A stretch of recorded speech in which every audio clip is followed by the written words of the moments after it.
Assalamualaikum warahmatullahi wabarakatuh. Perkenalkan, nama saya Ridho Yusufitra. Saya adalah mahasiswa Universitas Bidbangka.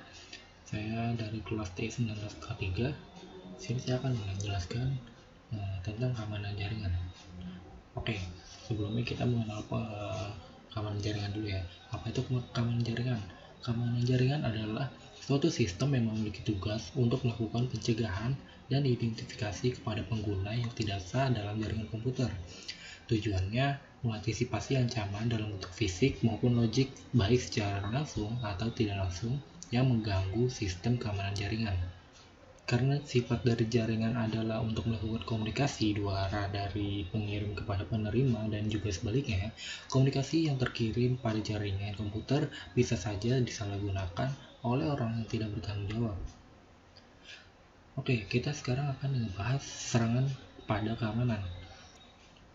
Serangan terhadap keamanan sistem informasi atau security attack seringkali terjadi. Cybercrime pada dunia maya sering dilakukan oleh sekelompok orang yang ingin menembus suatu keamanan sebuah sistem.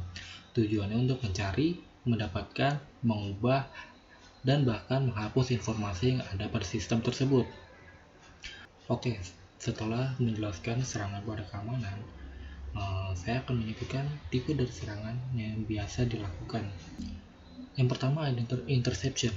Interception itu adalah di mana pihak yang tidak memiliki wewenang itu dia dapat secara sah memiliki hak akses informasi pada komputer. Yang kedua ada interruption. Interruption itu di mana penyerang itu udah dapat akses masuk ke sistem, tapi adminnya masih bisa login. Jadi belum keseluruhan dapat akses sepenuhnya.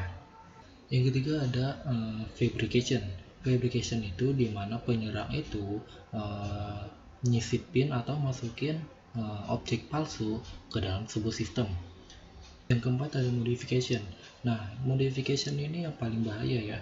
Jadi sesuai namanya, modification itu jadi penyerang itu udah ngubrak-ngabrik sistem, terus udah ngubah sistem gitu, pokoknya berantakan gitu sebuah sistem yang mencegah serangan jaringan. Jadi bagaimana caranya mencegah serangan jaringan? Yang pertama itu kita menggunakan enkripsi pada akses nirkabel. Contoh enkripsi yang paling banyak digunakan dan sudah terjamin yaitu WPA2. Yang kedua, mengganti alamat SSID. Jadi kalau misalnya kalian punya router, itu jangan dikasih nama suatu lokasi Anda sekarang atau bisnis. Nah, itu bisa dilacak dengan gampangnya. Yang ketiga, ada matikan fitur antarmuka router.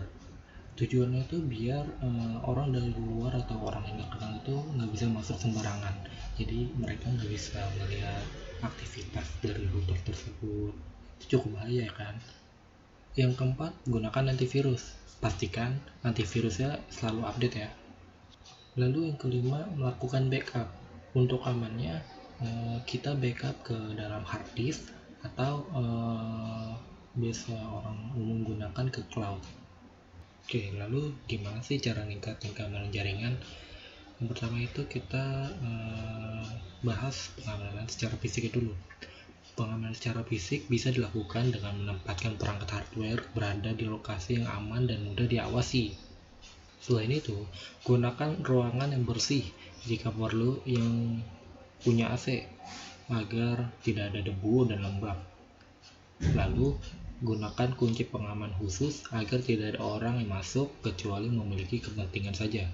Yang kedua, ada pengamanan akses. Agar tidak terjadi penyalahgunaan akses, maka sebagai seorang admin kita harus memberikan akses kepada orang yang berhak saja. Nah, jangan lupa ngebuat username dan password yang unik. Selanjutnya ada pengamanan data. Pengamanan data dilakukan dengan membuat hak akses pada setiap user, di mana setiap user hanya bisa melakukan akses pada data tertentu sesuai dengan hak akses yang dimilikinya. Untuk data yang sifatnya sensitif, kita bisa menambahkan password agar lebih aman lagi. Yang terakhir, itu ada pengamanan komunikasi jaringan. Pengamanan komunikasi jaringan bisa dilakukan dengan mengamankan setiap komunikasi dengan menggunakan kriptografi, di mana data-data yang sensitif bisa dienkripsi agar aman saat proses pengiriman dan penerimaan data. Sekian dari saya. Bila ada kekurangan dan salah kata, mohon maafkan. Wassalamualaikum warahmatullahi wabarakatuh.